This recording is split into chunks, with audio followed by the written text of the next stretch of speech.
أعوذ بالله من الشيطان الرجيم. بسم الله الرحمن الرحيم. إن الحمد لله نحمده ونستعينه ونستغفره ونعوذ بالله من شرور أنفسنا ومن سيئات أعمالنا. من يهده الله فلا مضل له ومن يضلل فلا هادي له. وأشهد أن لا إله إلا الله وحده لا شريك له وأشهد أن محمدا عبده ورسوله. يا أيها الذين آمنوا اتقوا الله حق تقاته ولا تموتن إلا وأنتم مسلمون. يا أيها الناس اتقوا ربكم الذي خلقكم من نفس واحدة وخلق منها زوجها وبث منهما رجالا كثيرا ونساء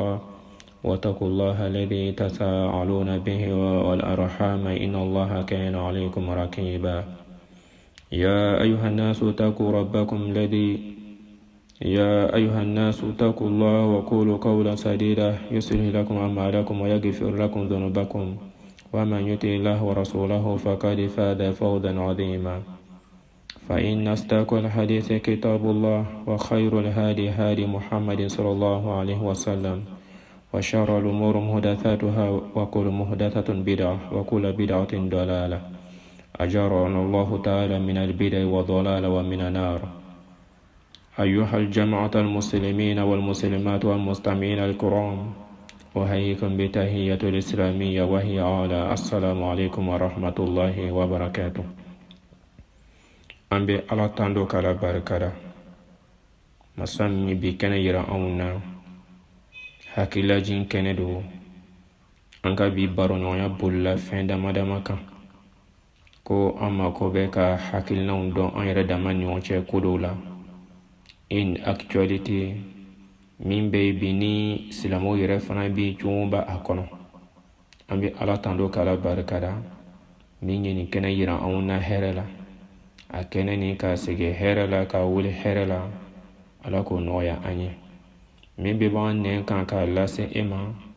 ala k'o kɛ an bɛɛ nafana fɛn ye. Diinɛ ni tiɲɛ ala k'a yira an bɛɛ lajɛlen na badenw. Fɛn fɛn bɛ nin kɛnɛ kan, fɛn fɛn bɛ lamɛnni kɛ nin kɛnɛ kan, i b'a lamɛn kɛnɛ gɛrɛ kan, an ka foli kɛrɛnkɛrɛn bɛ bɛɛ lajɛlen ye.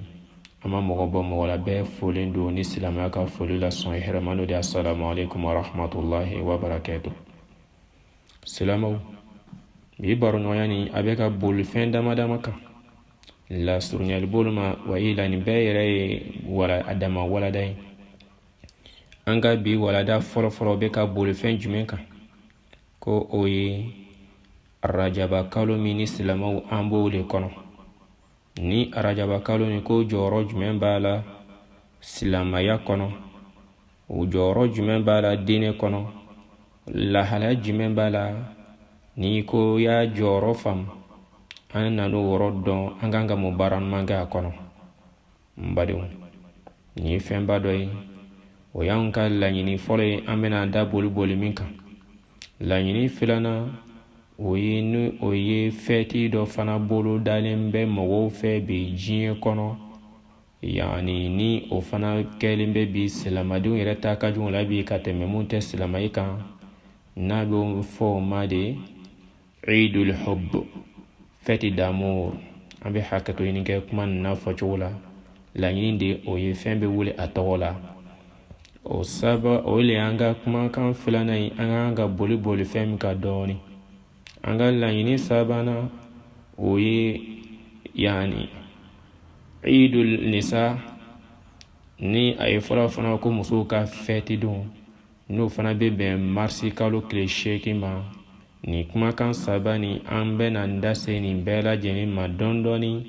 ka faamuyali di an ma. Madama n'an ye silamɛw ye, an kan k'an ta n'a bila dɔn ko ninnu na silamɛw. Ibadallah, ala ka jɔn sanimaw, an ka laɲini fɔlɔ min bɛ yen, n'o bɛ bɛn ni kalo ba nin ma, n'o de arajaba kalo ye. Makoto caman bɛ ka fɔ nin na. Dɔw ye ko ninnu faamuya, silamɛ dɔw y'a faamu. Mɛ n badenw, ala ye fɛn dɔ f'an ye, an k'an cɛsiri. K'an ma jɔ ni da foyi kama fɔ ka ale ala subhanahu wa ta'ala bato. A ko an ma fana يا أيها الرسول بلغ ما أنزل إليك من ربك وإن لم تفعل فما بلغت رسالته والله يعصمك من الناس. alako ya aw cidon ay la seli ke fenanye femna jina ka ba ummati yorora nauma ke aw cila min kama mu barake amai aw ka sira kana sira mogo shinye aw cila aw suan sila de aw kerenkerna mogo to cela ka aw ke cidenye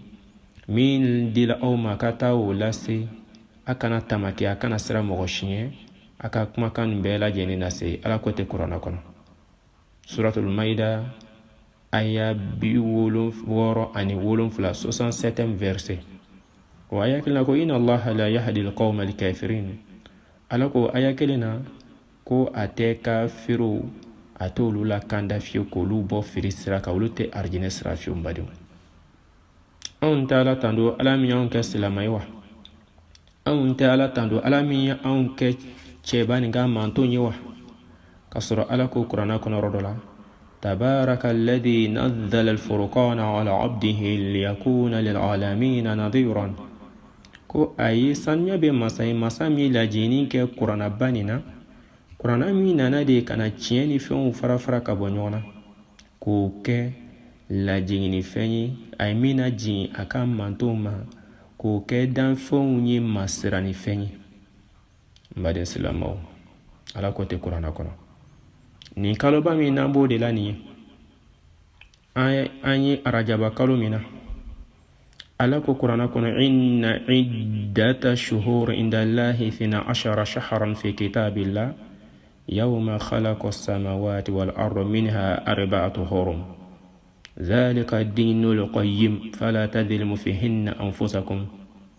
ala ko te Qur'ana kono suratu nala yin fa Qur'ana kono suratu tauba kono koni Allah subhanahu wa ta'ala ko alaka jatula ay danin keni jatim ko kaluta ani fila datido danin kela masara rahmani sankuloni duma kuloni akono fen dan jatimina ko jati da bena kaluta ani fila ni konona o jati dedo ni kalo tani fulani mbadeu ko kalo banani bola kalo banani bola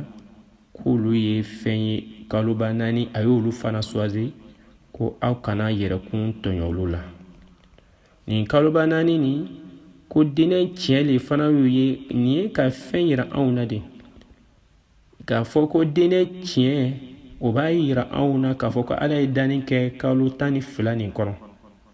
ka kaloba nani swazi ko olu ye lo horoma ba kalo yi ka fse amanci a geredo olu fanama odola ko akana yere kun tonyo kono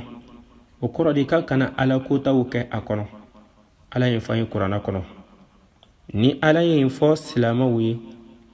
odola ala yin yamara dama ko anka kalo nun koloshi odola nganga munke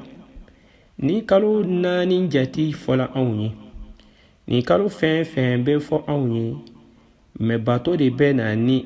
tawro de be dinela sabla kira sallallahu alaihi wasallam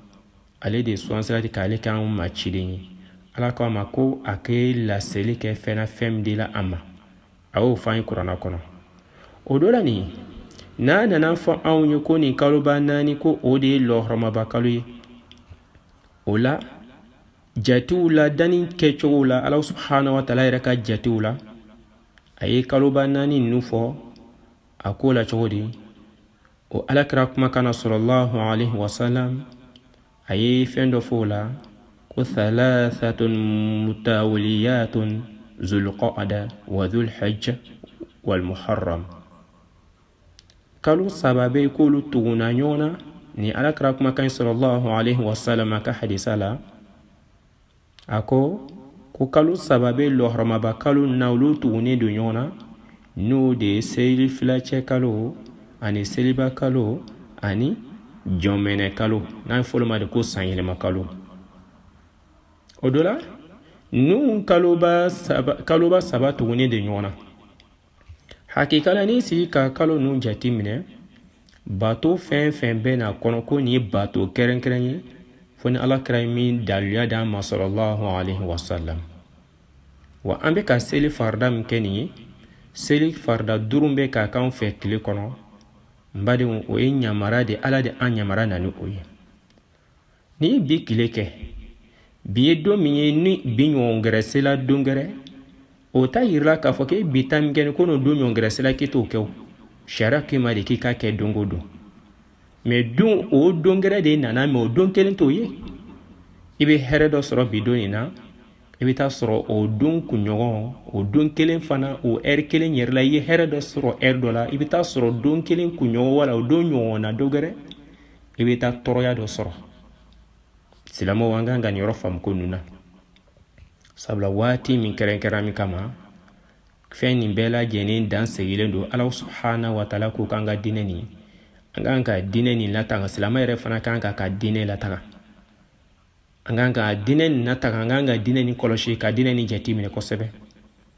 Nin kaloba saba n'o de y'u bɛ ɲɔgɔn na a ye batow kɛrɛnkɛrɛn dɔw kɔnɔ tel que seliba kalo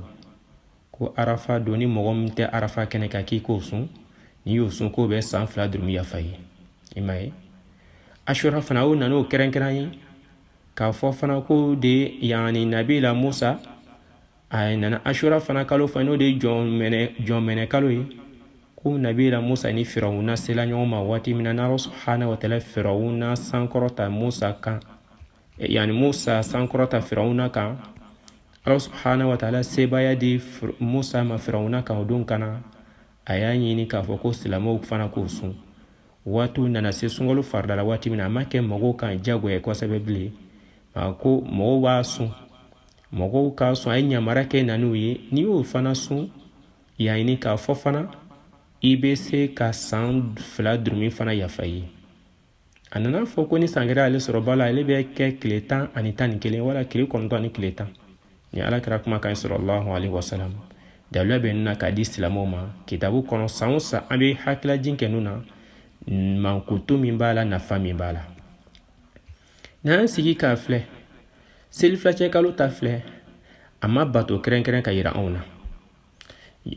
o kɔfɛ lɔhɔrɔma kalo tɔ kelen dɔ o de arajaba kalo min filɛ nin ye kuma tiɲɛ na daliluya tɛ ye k'a fɔ ko ala kɛra ye bato kɛrɛnkɛrɛn k'a di an ma nin kaloba nin kɔnɔ. Bon ni sigi ka bi silamɛw filɛ an ka bi karamɔgɔw caman jate minɛ kuma caman bɛ ka fɔ dɛ ala ko tɛ kuranna kɔnɔ o ko k'a ye layɛlɛnni kɛla saniya bɛ masa ye min ala kɛra sallallahu alaihi wasallam k'a bɔ masjidil harami na ka taa masjidil aqsa o kɔfɛ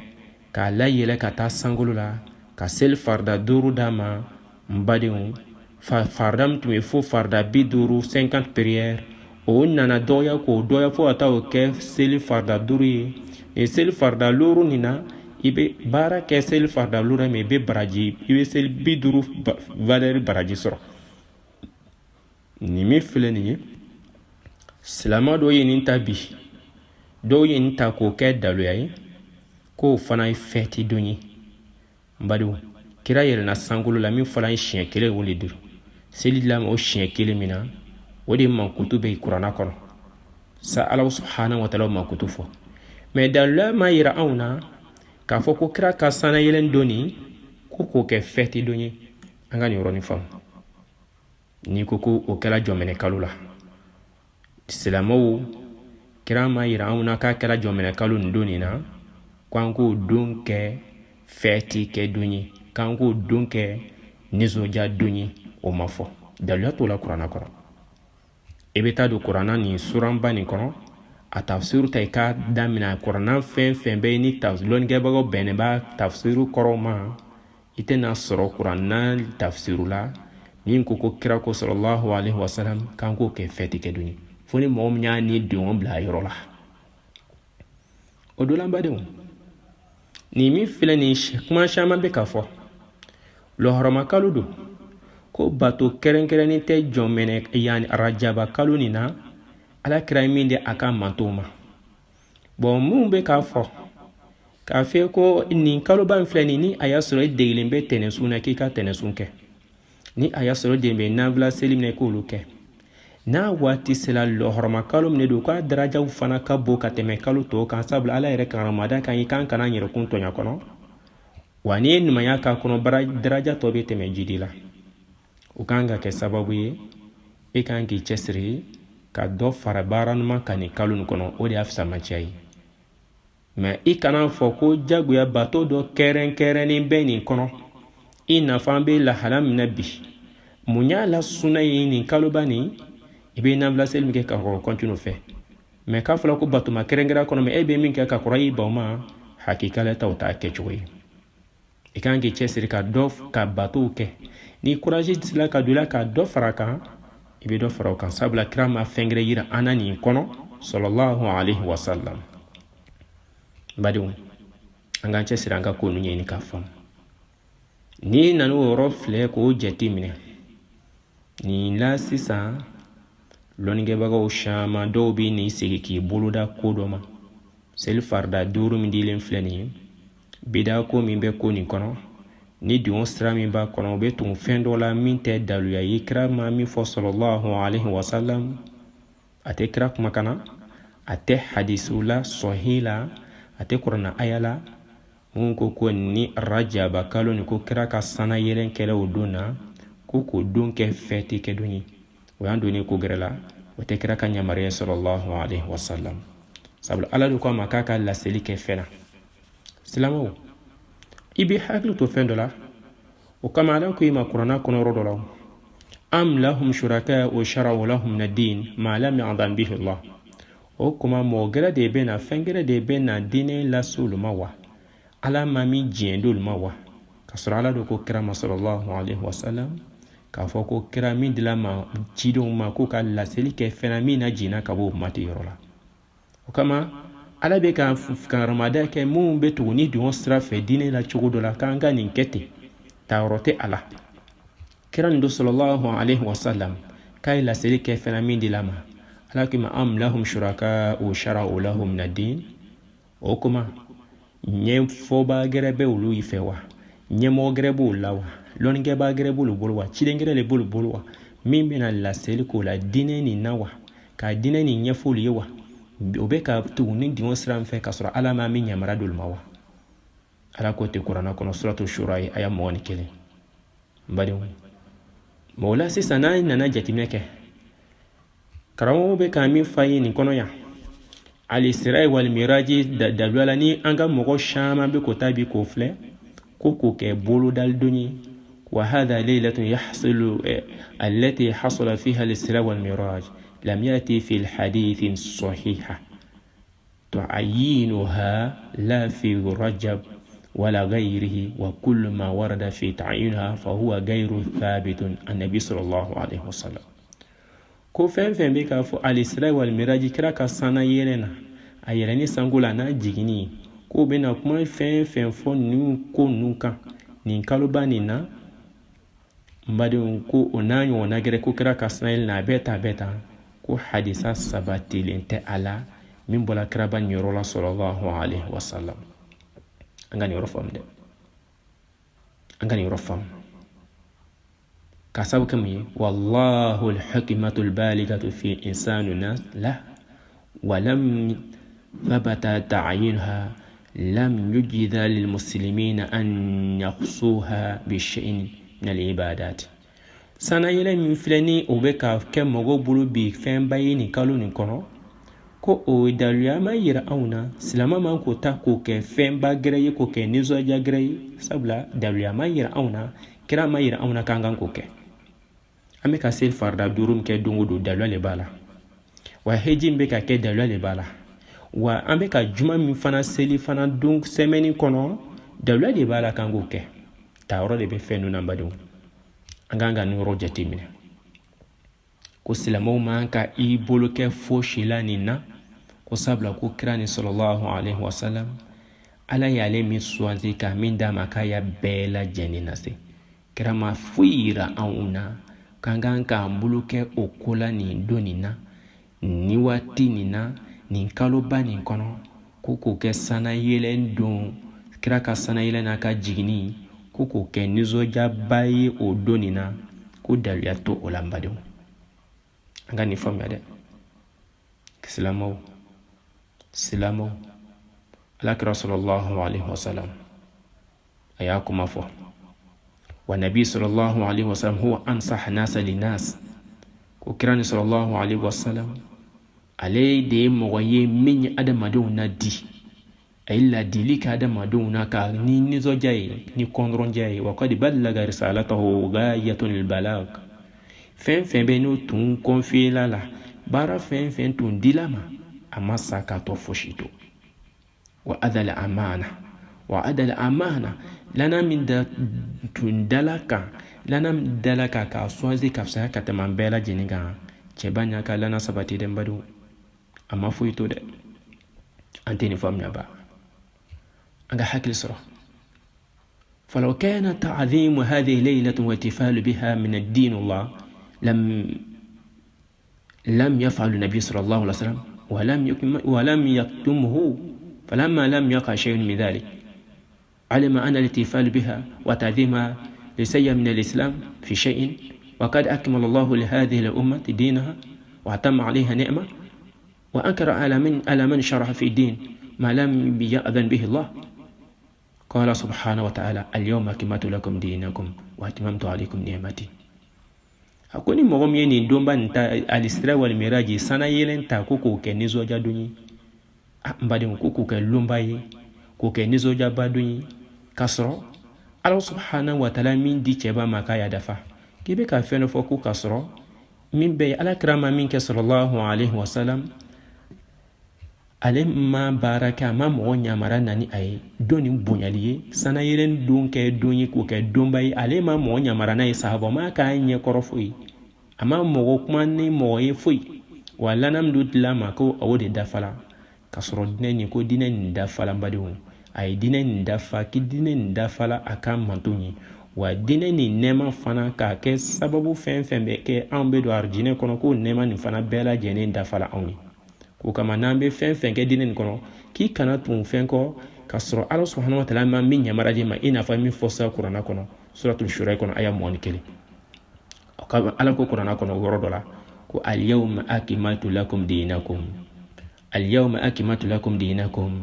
wa atmamtu alaykum ni'mati ko ni silamɛ dinɛ ni ka dafala aw ye a dafala aw ye a kɛla aw ye nɛɛma sɔrɔ fɛn ye k'a yira anw na de ko arijinɛ sɔrɔli sababu fɛn fɛn ka bɛɛ lajɛlen dan kɛnɛma la anw ye a nin na ko kira ma fisa ni fosi ye a kɔnɔ sallallahu alaihi wasallam ibadallah an tɛ jateminɛw kɛ an ka hakili sɔrɔ ko ninnu na ala subhanahu wa taala ye don min bonya a y'o bonya na n'o lahala ye e ma ye juma tɛ nin alakira sallallahu alaihi wasallam a ye juma de fɔ an ye ko juma kɛla jumaba ye a ye juma bonya o de fɔra ye ko ala an fa adamadana ka bɛ juma de ma a donna arijinɛ kɔnɔ juma don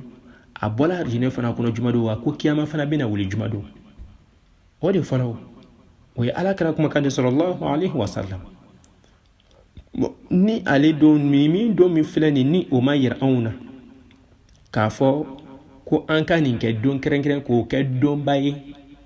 kira m'o yira anw na dala tɛ kuranna kɔnɔ ma hadisa dɔ k'i ma kuranna y'o k'i ma ko i kana fɛn kɛ diinɛ kɔnɔ min bɛ yen ni ala subhanahu wa taala ma min yamara di ma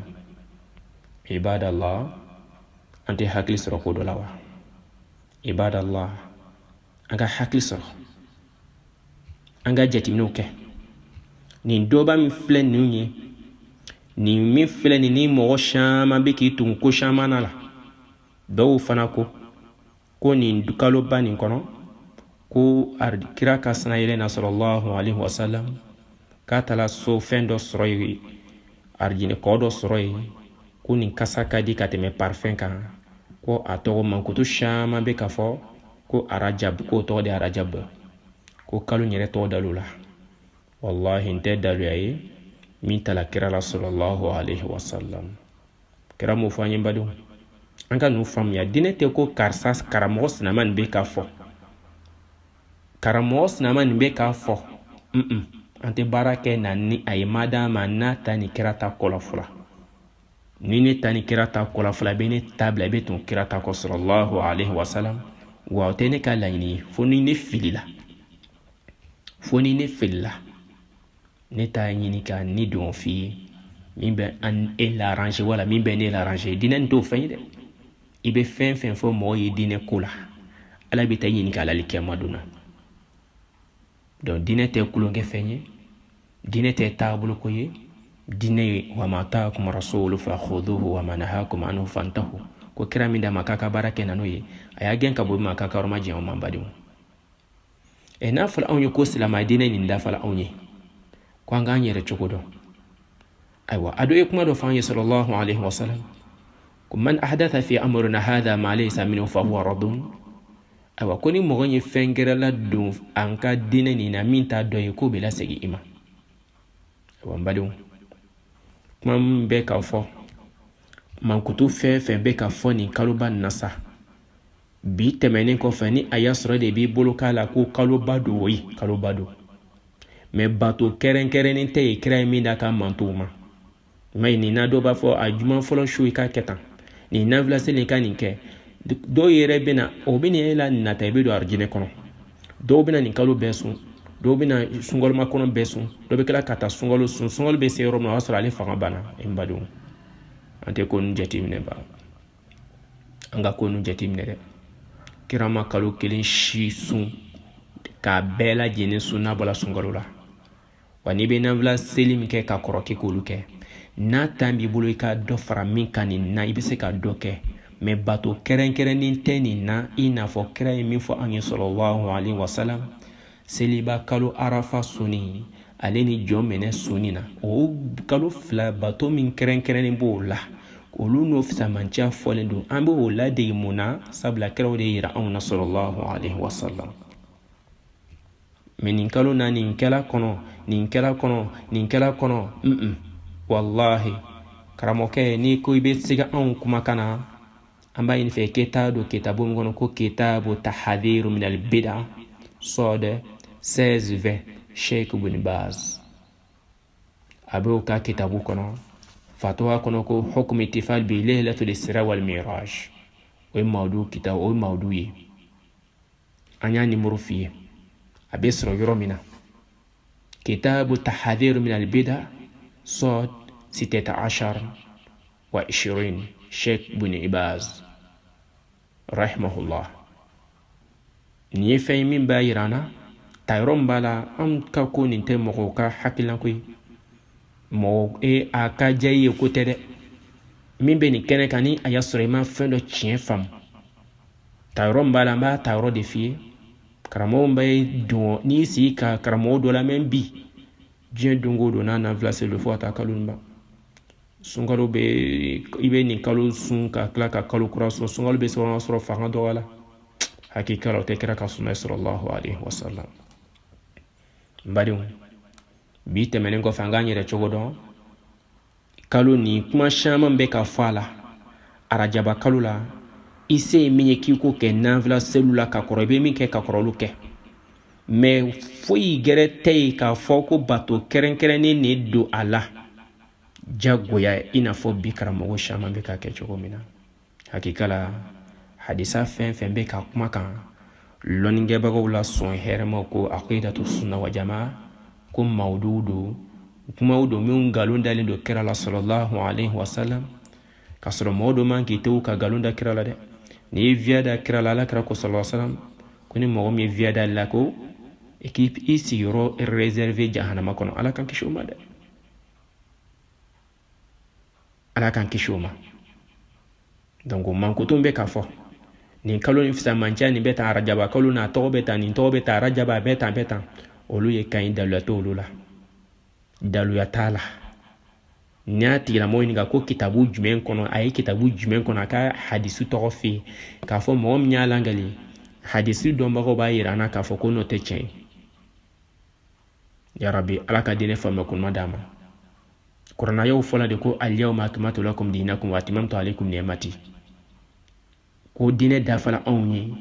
nema fen arjine soroli sababu mai o yirala auna mais ala fana ko on fana kona an gbɛna ka bɔ ma kan kana fɛn kɛ diinɛ kɔnɔ ala ma min yamara da ama o aya o da ma kurana kɔnɔ aya o da ma suratul shura aya 21 na an ka se ka hakili sɔrɔ silamɛw n'a yin bɛɛ lajɛlen jateminɛ an b'a diya faamuya dɔ sɔrɔ o ko nin na k'a fɔ n'an nana faamuya dɔ sɔrɔ ko nin na an kan ka mun jateminɛ sisan o ye an ka kumakan filanan n'a fɔlɔ ma de ko Saint Valentin. O Saint Valentin filɛ ni o ye bi silamadenw caman kɛlen bɛ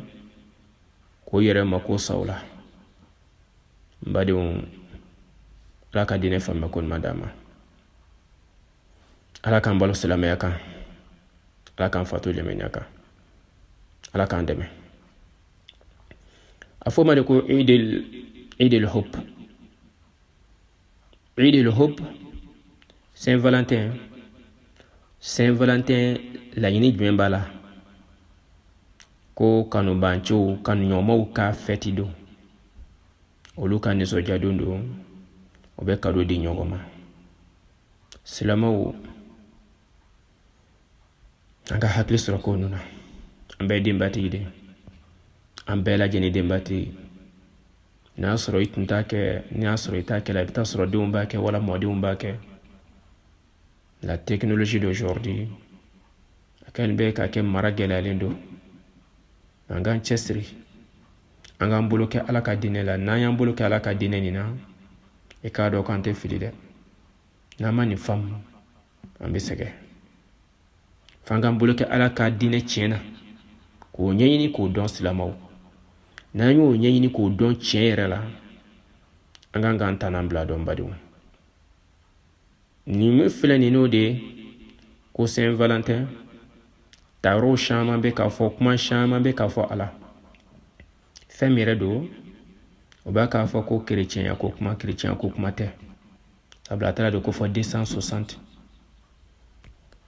Nabila Isa yɛrɛ fatulen kɔfɛ fo ka Nabila Isa ka sanayɛlɛn tɛmɛnen kɔfɛ fo san 2000 ani kɔ san 200 ani kɔ Nabila Isa ka sanayɛlɛn tɛmɛnen kɔfɛ fo san 200 ani kɔ nin ko nana don Nabila Isa ka diinɛ la Saint Valentin lɔnnikɛbagaw bɛ ka kuma kan kuma caman b'a ko la o do la dɔw ko min tun bɛ Romains ka fɛti tun don olu ka josɔn fɛti o tun bɛ kɛ kalo 15 n'o de février kalo ye février min yɛrɛ fana jo tɔgɔ dɔ ye janvier février mars avril mai juin juillet fo ka taa bila a labanw na nin bɛɛ lajɛlen jo tɔgɔ ye ala ka kaloba min fɔla ninnu si tɛ kelen badenw sabula mɔgɔ tɛ kalo ninnu yɛlɛ o ala ka jate min fɔla min kuma fɔ kuranna kɔnɔ sisan kalo 12 min fɔla ani to nansaraw ta nin tɛ kelen ye dɛ nin bɛɛ jo tɔgɔ ye de badenw min bɛ yen n'o de ye Saint Valentin nin ko le bɛ kɛ kalo février kalo 14 na ka kɔn Romains tun bɛ fɛti kɛ u ka josɔn kɛ kalo 15 février kalo la an ka recherche ye min yira n na lɔnnikɛbaw caman bɛ kuma min kan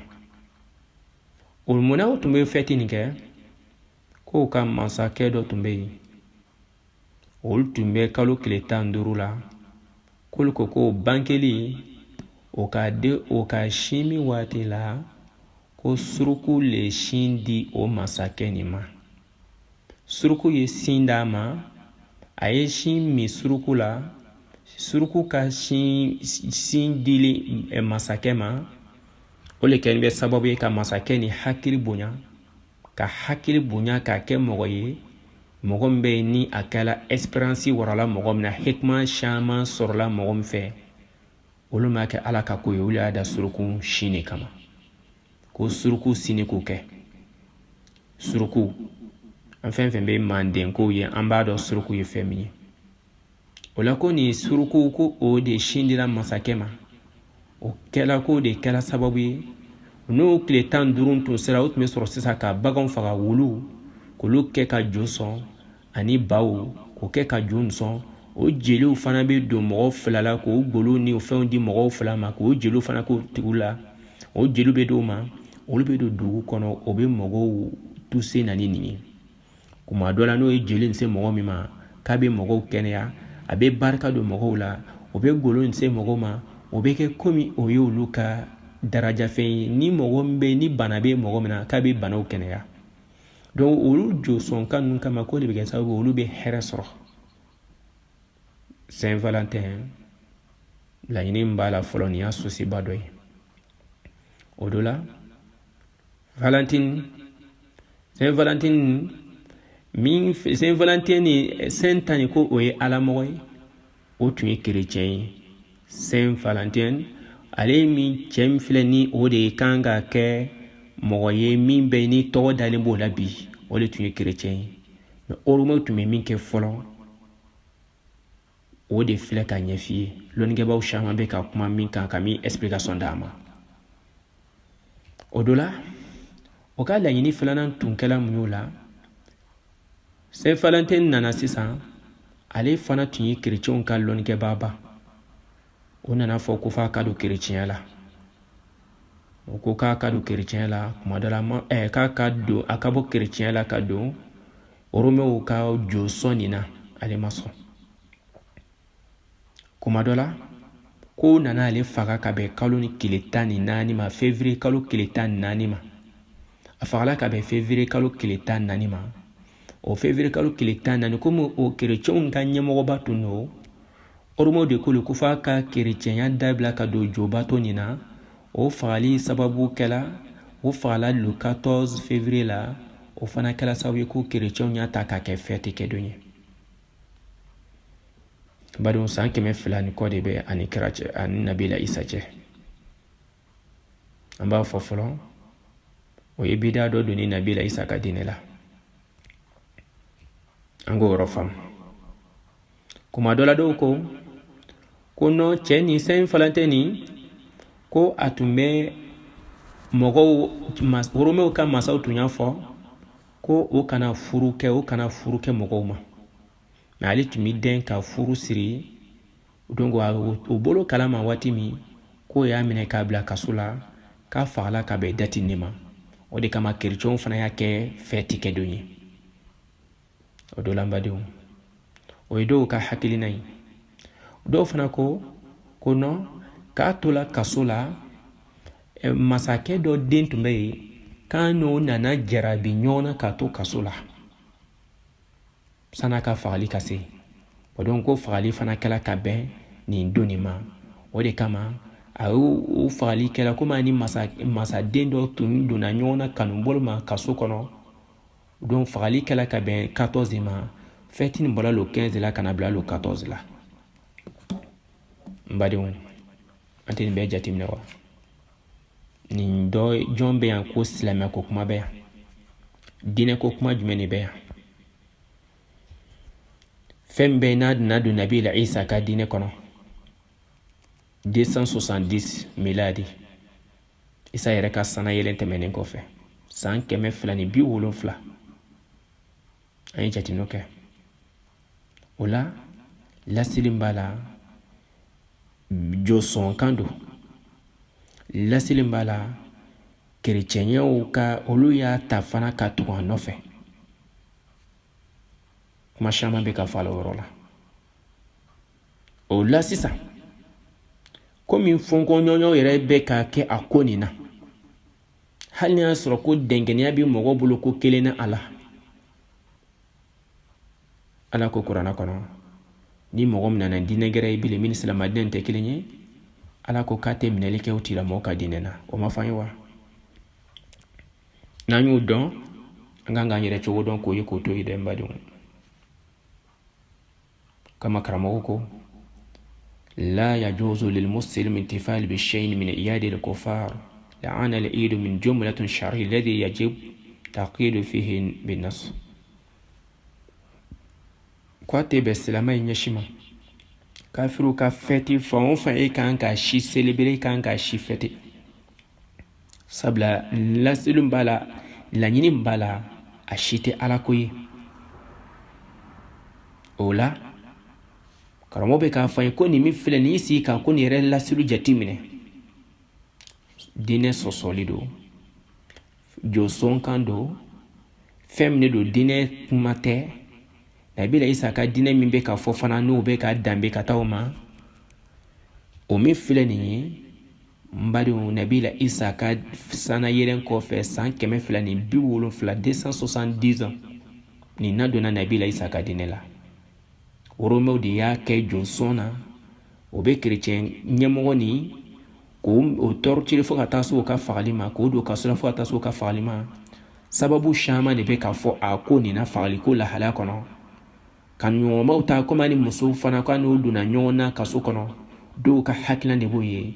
o la sisan o de bɛ kɛ jeli fleurs bɛ ta k'olu di ɲɔgɔn ma kuma dɔ la o bɛ fɛn dɔ photo bila la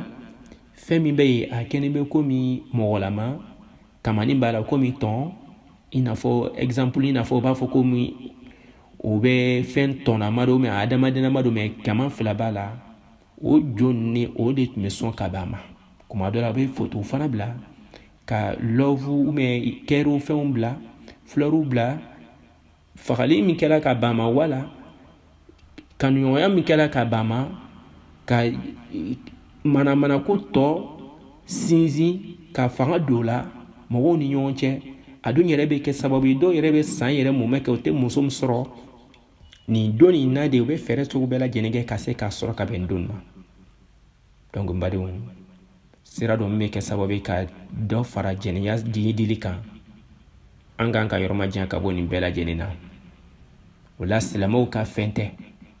ni silamɛ fɛn fɛn b'a la ka kɛ tashabaha bi qawmin alakira ko to sallallahu alaihi wasallam tashabaha bi qawmin fa huwa minhum ko ni mɔgɔ bɛ yen ni bɔnkɔnya mɔgɔ min n'olu bɛɛ lajɛlen kelen dɛ donc o la ni miiri n'a kɛcogo ma silamadenw o de ta ka jugu bi ka tɛmɛ ninnu ta kan an ka hakili sɔrɔ ko inna li kulli qawmin iidan wa inna ko abe hada iidna abe mɔgɔ bɛɛ lajɛlen ko fɛti dɔ bɛ anw ye manton bɛ ko fɛti dɔ b'olu ye anw ka fɛti ye seliden ni seliba ni seliden kɛ ka sunkalo don sunkalo bannen kɔfɛ ka seliden bannen kɔfɛ ka seli nin kɛ selidon na i kan ka nisɔndiya min tɛ kɛ ala sɔsɔ ye i kan ka fini kɔrɔ don ka dumuni kɛ ka foli kɛ ɲɔgɔn na baraji de b'o la wolo na o ye ala ka diinɛ kiti de o de ɲamara dilan an ma wa seliba fana o seliba min bɛ yen n'o fana de bɛ kɛ o fana bɛ kɛ don in fana an fana kan ka ɲɔgɔn fɔ ka ɲɔgɔn kibaruya ka ɲɔgɔn nisɔndiya ka lahiyaw kantigɛ o fana nisɔndiya dɔ ye baraji de fana b'o la badenw alibila ala ka faamuya ko madan bɛɛ ma kama lon dɔ la alakira sallallahu alaihi wasallam seli fɛ ko an b'a Aisha radiyallahu anha Abakar Siddiq radiyallahu anhu k'a nana sɔrɔ an b'a Aisha a ka baarakɛden tun bɛ ka tulonkɛw kɛ ka nasiru da kun f'a bɛ ka dɔn kɛ min bɛ hadisi kɔnɔ Muslim kɔnɔ ani Bukari bɛɛ lajɛlen kɔnɔ Abakar Siddiq radiyallahu anhu a nana sɔrɔ ko ko n ma nin faamuya ko kuma ko sitana yɛrɛ bɛ ka tulonkɛ ɲɛmɔgɔ yɛrɛ ka so kɔnɔ bi alakira ko sallallahu alaihi wasallam k'a ka an b'a Aisha to ye k'o to ye ko nin don ye anw ka don ye nin don ye fi yawmi idin ko nin ye silamɛw ka nisɔndiya don ye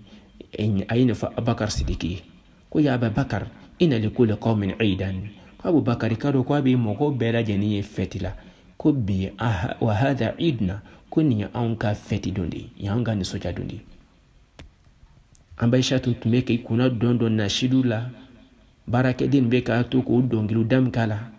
badun bɛ k'a fɔ hadisi kɔnɔ Bukari ka numéro 952 Muslim ka numéro 892 an b'a Aisha radiyallahu anha a yɛrɛ hadisa min kali a fakɛ donna kan waati min na baraji bɛ nin na nin don na nisɔndiya don do seli sun tigɛlen ye nisɔndiya don sun fana bannen kɔfɛ nisɔndiya don n baden silamɛw alibele ala ka faamuya ko ma d'a ma o la Valentine Day Saint Valentin an kan ka ɲɔrɔma diɲɛ ka bɔ la silamɛw k'i cɛsiri an ka ɲɔrɔma diɲɛ ka bɔ nin ma kɔma ko ama wa ta'awanu ala albirri wa taqwa wala ta'awanu ala al-ithmi wal udwan wattaqullaha inna allaha shadidul iqab. Kan ka ɲɔgɔn wele ka ɲɔgɔn yamaruya ka taga baara ɲuman kɛli ma, an kana ɲɔgɔn wele ka taa kojugu kɛli ma,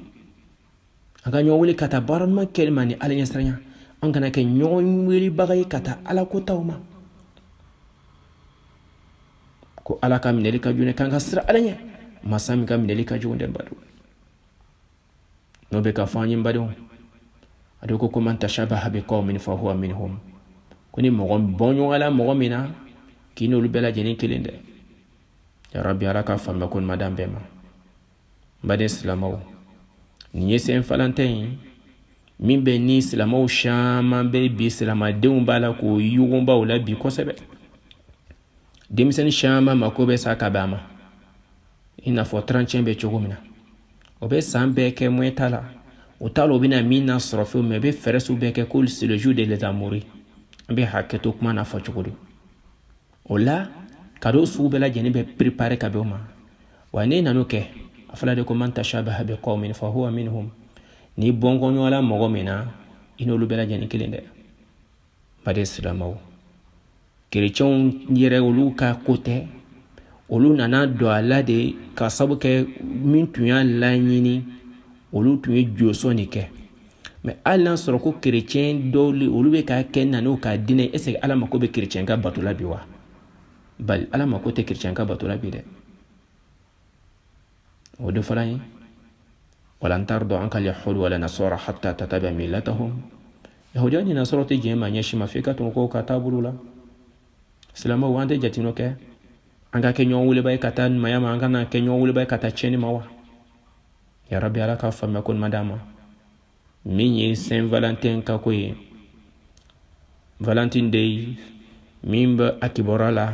k'a lase an ma, ala y'an gɛn ka ban ma, kira y'an gɛn ka ban ma, lɔnnikɛbagaw la sɔn hɛrɛma bɛɛ bɛ ka kuma kan, n'o de osaminu ye, lɔnnikɛbagaw caman bɛ ka kuma kan k'a fɔ ko an kan yɔrɔma diɲɛ ka bɔ nin ma. Silamɛw ka fɛti tɛ bi, a bɛɛ lajɛlen fitina ye sababu ye, tiɲɛni sababu don mun bɛ kɛ anw fɛ bi ko ye. Silamɛden caman mako bɛ sa ka bɛn don nin ma. Baden silamɛw, k'a tɛ bɛ silamɛw si i k'i sen don nin na min bɛ n'a bɛ kɛ sababu ye ka dankari an ka diinɛ la. Ya Rabbi ala ka diinɛ faamuya ko ɲuman d'an bɛɛ lajɛlen ma.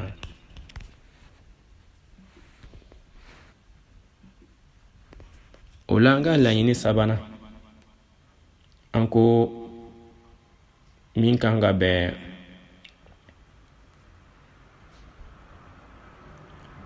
8 mars ma. 8 mars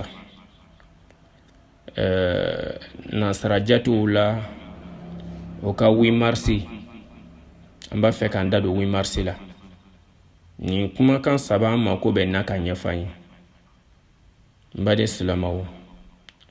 8 mars fɛn dɔ lo bi ko mun b'a yira ko musow ka yɛrɛma hɔrɔnya, kuma caman bɛ ka k'a kan. An bɛ explication dɔ di ma. Ni mɔgɔ fɛn fɛn b'a fɛ ka ɲini, i k'i cɛsiri ko journée internationale des femmes, i ka recherche dɔ kɛ source de 8 mars. Source de 8 mars. N'i y'a source ɲɛɲini a sɔrɔla cogo di, a daminɛna cogo di, i bɛna fɛn dɔ faamu la. O bɛ ka fɛn dɔ fɔ an ye, o ko an ma ye nansarakan na, la journée internationale des femmes selon interpellation officielle de l'ONU. En anglais, International Women's Days, également appelée Journée internationale des droits des femmes. Mbade silamɛw, ko nin ye lo min bɛ yen ni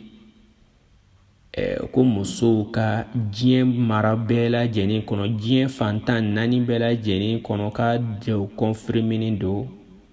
k'a fɔ ko nin ye don ye ko n'o kan bɛn musow ka don ma, muso ko ka yɛrɛma hɔrɔnya don anglais ko français côté journée internationale des femmes aywa anglais ko international woman days ni bɛɛ fɛn kelen ni ye de n baden silamɛw célébrer le 8 mars c'est une journée internationale mettant en avant la lutte pour les droits des femmes et notamment pour protection des inégalités par rapport aux hommes. Allahu Akbar. Ko nin ye don ye min bɛ ni o fɛti bɛ boloda kalo marisi kalo kile 8 don kelen min bɛ ni o ye fɛn ye musow ye kɛlɛ kɛ o y'o yɛrɛ cɛsiri cogo bɛɛ lajɛlen na k'o ka hakɛw ɲini lahalaya la o ni cɛw bɛ se ka kɛ kelen cogo min na. Allahu Akbar. Silamɛw an t'an cɛsiri. Cette journée est issue de l'histoire des luttes féministes menées sur le continent européen et américaine le 28 février 1909. Ko ni mi filɛ ni tele kelen min bɛ ni o de kɛra don ye don min bɛ ko o de 8 mars nin ye ko o kɛra don ye min bɛ ni a sinsinna Europe jamanaw kɔnɔ ani Amérique jamanaw kɔnɔ a ko daminɛna le 28 février 1909 san 1909 san min kɛla mɔgɔw musow ka fɛti kɛ don ye. Silamɛw ali bɛ Ala ka diinɛ faamuya ko ɲuman d'an ma. Ko sigira sen kan fo ka taa se 1910 ma. Bon, n baden silamɛw ko ni lasurunyali yɛrɛ bolo ma an bɛ min fɔ anw ye 1977 san 1977 na diɲɛ maramɔgɔw ka tɔn min bɛ diɲɛ kɔnɔ janfatɔn min bɛ diɲɛ kɔnɔ k'olu de y'a validé n'o de que les Nations Unies officiellement la journée invitant tous les pays de la planète à célébrer une journée en faveur des droits des femmes. Qu'en 1977, san 1977, Nations Unies y'a a jagoya diɲɛ bɛɛ kan, diɲɛ jamana bɛɛ kan ko nin tile kelen nin ko diɲɛ bɛɛ ka a célébrer k'a kɛ férié don ye musow ye. Silamɛw o kɛla san 1977. Ayiwa a daminɛna depuis 1909 mais diɲɛ yɛrɛ tɔ depuis o k'a tɔ validé k'a kɛ ko diɲɛ bɛɛ ka kɛ jagoya ye, diɲɛ jamana bɛɛ ka reconnu o de kɛra 1977. Amérique ni Europe jamanaw silamɛ ko kuma tɛ yan badenw ko musow ka yɛrɛma hɔrɔnya musow ni cɛw ka kɛ kelen ye, musow ni cɛw ka kɛ kelen ye, droit bɛ cɛw bolo ɲɛma, droit ka kɛ musow bolo ten. Mais n bɛ min f'i ye fana n'an y'an cɛsiri ka fɛn ni recherchew kɛ an bɛna fɛn bɔ fɛn dɔ kalama na i b'a ye san san o bɛ article dɔ ta ka bila la. T'a sɔrɔ 2010 ta o bɛna kuma dɔ fɔ, 2020 ta, 2021 ta, 2011 san o san cause dɔ bɛ na o bɛna ko dɔ la fara musow ka valeur kan ko nin na. Silamɛw Ala ka diinɛ faamuya ko ɲuman d'an ma dɛ. An bɛ ka min fɔ silamɛw ye Ala ka diinɛ faamuya ko ɲuman d'an ma. An k'an ɲɛɲini kosɛbɛ. N y'a fɛ ɲɛma i b'i cɛsiri source de 8 mars. I b'i cɛsiri i b'a taper Google kan i yɛrɛ bɛna faamuya caman sɔrɔ a la français kunda. Ka yira anw na Ala ko kuma tɛ yen, kira ko kuma t'a la, foyi ko kuma t'a la. Min bɛ ni a kɛlen bɛ jagoya ye an bɛɛ kan. Mais o tɛ busan kɔni ta i kama dɛ. Silamɛw n'an y'an ban k'an kɔ don an ka diinɛ la bilahi an bɛ tugu nɔfɛ de. ودي فلان يقول لا تتبعننا سنة من كان قبلكم شبرا شبرا وذراعا ذراعا كما وكنا نفع بنا تغنفع حتى سيبرنا كلي نونا كلي حتى نوتلا دو وكنا كاميدو نفع وامبو كلي لا دي لمبادو أنتين فمبا كو مسوكا يرما هورنيا وني تشو بيكا كيكليني سلامو أمي مفهمي كونينا كو سلام يا كو تبي وأنك جمانا نمبلا جنينا 98% musulmans 95% musulmans متى كورونا داشي ألبتو فسرادونا جيمينون باكم أبيكا كتا عباد الله alaka dinani famya kun madama ameka mini fe alaka dinani famya kun madama alay musula ja alakran na wati min sallallahu alaihi wasallam arabu tun kela be muso mine ka muso bila jiye kono ni yire ma hornya do kan hornya do ni mi flani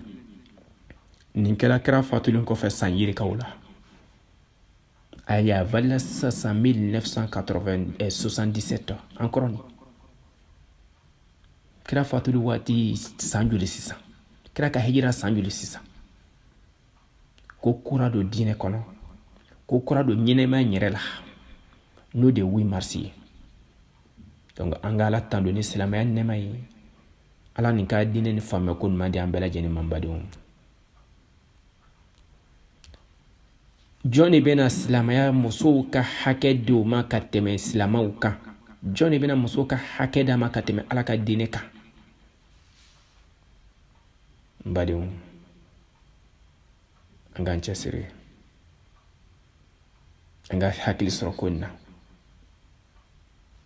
iki chesiri iki ka dina nyeni ka do sabula ala ye kitiw fo kurana kono muso ma tonyo de akodi hakebe che ina fo hakebe muso yi furu kono hakebe ni che hakebe muso yu jomna hake fana be chete ala fa kurana kono dunga chembe muso ka hakebe anta do suratu nisa kono ayata ni kele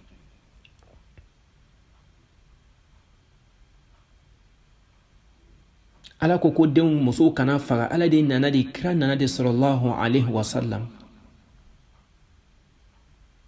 ka foko muso kana do jiyen kono bile muso nyene ma de su de tumedo jona no bali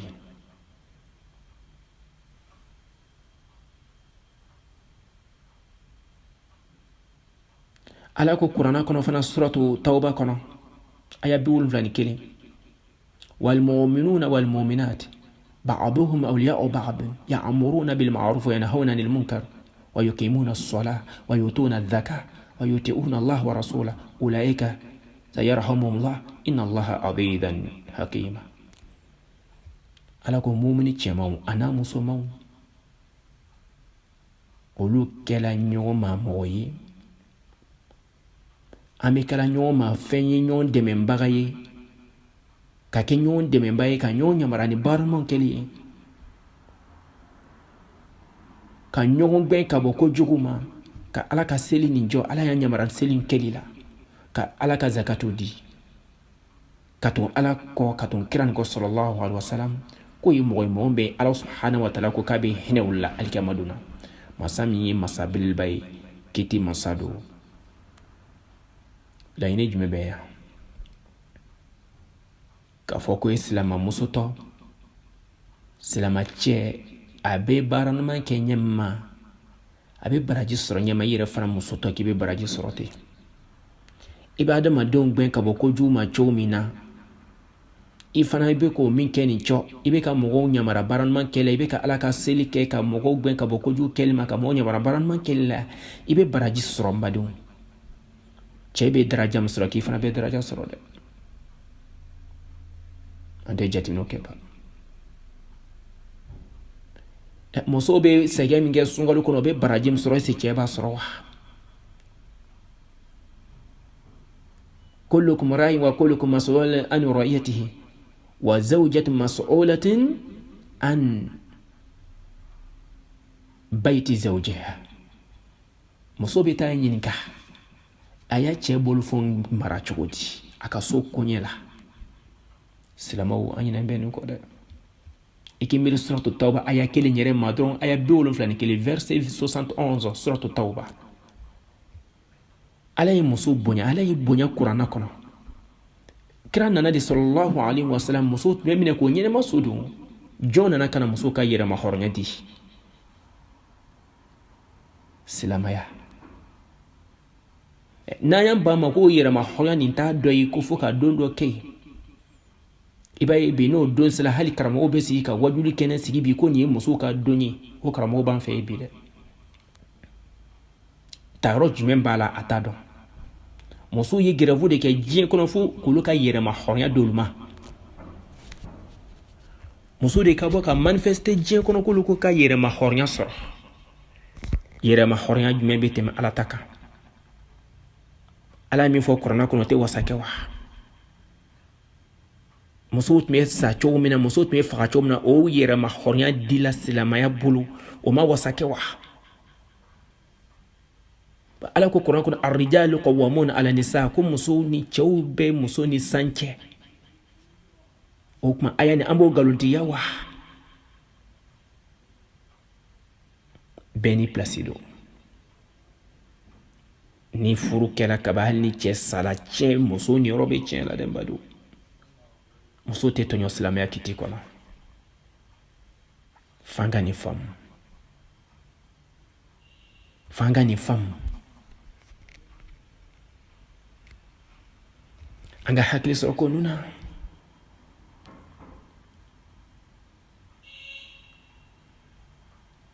Suratu Nisa, n ko suran dɔ bɛ ko suratu Nisa ye. Suran tɛ kuranna kɔnɔ ko suratu Rijal. Suran tɛ kuranna kɔnɔ ko n ye cɛw ka suran ye o tɛ o. Wa Ala ye muso bonya ko suratu Nisa ye muso kɔfɛ suran. Allahu akbar. O man wasa. Silamɛw n'an ye silamɛw ye. An k'an cɛsiri an k'an ka ko ninnu ɲini k'a dɔn. Nin min filɛ nin ye n'o de ye 8 mars ye laseli min b'a la ko musow ka kiti ni cɛ bɛɛ ka kɛ kelen ye san o san an ka ɲɛɲini han san o san i bɛ taa sɔrɔ 2022 ni 2022 ta o b'o kɛ a dama ka ye 2023 o fana bɛna cause dɔ k'o la 2021 o y'a dama ka ye san o san o n'a ta don san o san o n'a ka ko don an bɛ ka min ni silamɛw fɛ an k'an sabali an ka se ka fɛn ninnu faamu Ala ko tiɲɛ na an bɛ ka min ni silamɛw fɛ an k'an sabali an ka se ka diinɛ tiɲɛ ɲɛɲini k'a dɔn man tashabaha bi qawmin fa huwa minhum ni mɔgɔ min bɔɲɔgɔnla mɔgɔ min n'olu ye kelen dɛ wa min validelen filɛ musow ko musow ka journée don silamɛ ye bonya min di e ma est-ce que n'o d'e ma wa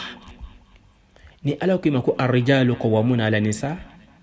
ko cɛw bɛ muso ni san cɛ ko k'o t'a ɲɛ ye fiyewu ko non égalité o kama san o san o b'a fɔ waati dɔ la ko cɛw bɛ muso furu cogo min na muso yɛrɛ fana bɛ se ka cɛ furu ten muso bɛ se k'i to furu dɔ kɔnɔ ka taa furu mɔgɔ gɛrɛ ma fɛn fɛn ka dankari Ala ka diinɛ nin na fɛɛrɛw de don k'a di an ma n badenw an bɛɛ ka hakili sɔrɔ ko ninnu na min b'a to an ka baaraw kana kɛ fu ye an bɛɛ ka hakili sɔrɔ ko ninnu na min b'a to an ka baaraw kana kɛ fu ye n ye ladilikan kurun ka di ma wajuli kun t'a lajɛ na an b'a ɲini Ala fɛ Ala ka bɛnsɛma d'a ma n'an donni mɔgɔ min ka sira ka yafa an b'a fɔ k'aw tanto aw ka kulomajɔ la k'aw barikada min fɔla Ala ka mɛn kulo d'a ma ka fɛn ninnu kan yɔrɔ ma janya ka bɔ ko ninnu na yarabi Ala k'o nɔgɔya ye Ala ka baara ɲuman nɔgɔya an ye Ala k'an balo silamɛya kan Ala k'an fatu leminɛ kan ni fili sɔrɔla kɔnɔ Ala ka yafa an ma Ala ka diinɛ ni faamuyako ɲuman d'an ma ala kan ka zuru wala nya rabbana atina fid dunya hasana wa fil akhirati hasanatan wa qina adhaban nar ربنا لا تزغ قلوبنا بعد إذ هديتنا وهب لنا من لدنك رحمة إنك أنت الوهاب سبحان ربك رب العزة عما يصفون وسلام على المرسلين والحمد لله رب العالمين والسلام عليكم ورحمة الله وبركاته. وكان بكنا